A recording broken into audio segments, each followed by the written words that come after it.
আপনার পরিবারের কেউ যদি খুব গুরুতর অসুস্থ থাকে বা অসুস্থ হয়ে পড়ে, মেডিকেল ডাক্তার দেখানোর পাশাপাশি কবিরাজও দেখাইয়েন। হয়তো আমার কথাগুলো আপনার কাছে হাস্যকর মনে হতে পারে, তাহলে একটা কথা শোনেন। আমার মা অসুস্থ, এটা বর্তমানে আপনারা যারা আমার ফেসবুক ফলোয়ার আছেন সবাই জানেন, কারণ আমি হসপিটাল থেকে ছবি তুলে আপলোড দিয়েছিলাম যে আমার মায়ের জন্য সবাই দোয়া করবেন।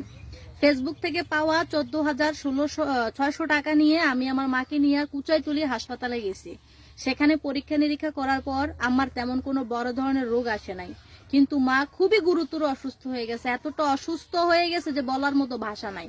তারপর মাকে নিয়ে গেলাম কুমিল্লা টাওয়ার হসপিটালে।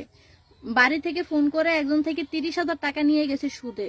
পরীক্ষা নিরীক্ষায় তেমন খরচ হয়নি, ভাবলাম যদি ওষুধ বড়ি লাগে বা এটা ওইটা লাগে। সেখানে ভর্তি ছিলাম 4 দিন। আর একটা প্রাইভেট মেডিকেলে 4 দিন ভর্তি থাকতে গেলে কত টাকা লাগে সেটা হয়তো আপনারা বুঝতে পারেন। তবু ওইখানেও কিছু রোগ ধরা পড়েনি মার, যে এমন কোনো গুরুতর সমস্যা। শুধু হার্টে একটু প্রবলেম ছিল, আর আম্মুর গায়ে গায়ে জ্বর ছিল, বাত জ্বর যেটাকে বলে। তো আমি পুরা কনফিউজ হয়ে গেলাম, কারণ দুনিয়াতে আমার মা ছাড়া কেউ নাই, যে আমি কি করব, আমি কোথায় থাকবো। এতটা ক্লান্তিভূত আমি ফিল করছিলাম, সেটা বলার মতো ভাষা নাই। তখন হঠাৎ করে আমার একটা খালা, পাশের বাড়ির খালা বলল যে তোর মারে একটা কবিরাজ দেখা। আমি কবিরাজ টবিরাজ ওসব বিশ্বাস করি না।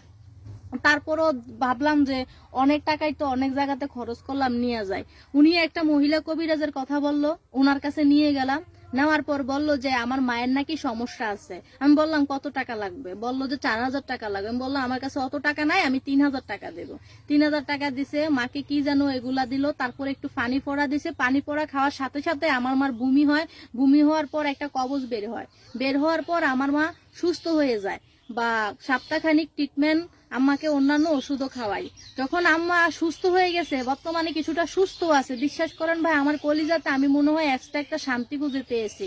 কিন্তু কে বা কাহারা আমার মারে ক্ষতি করেছে আমি বলতে পারি না। তবে জাদুটোনা যে এতটা ভয়ঙ্কর আর ভয়ানক রূপ নিতে পারে, সেটা হয়তো আমার মা যদি অসুস্থ না হইতো তাহলে বুঝতে পারতাম। বা এরকম হাজারো হাজারো মা চলে যায় দুনিয়া থেকে, হাজারো হাজারো ভাই বোন চলে যায় শুধু এই জাদুটোনার কারণে।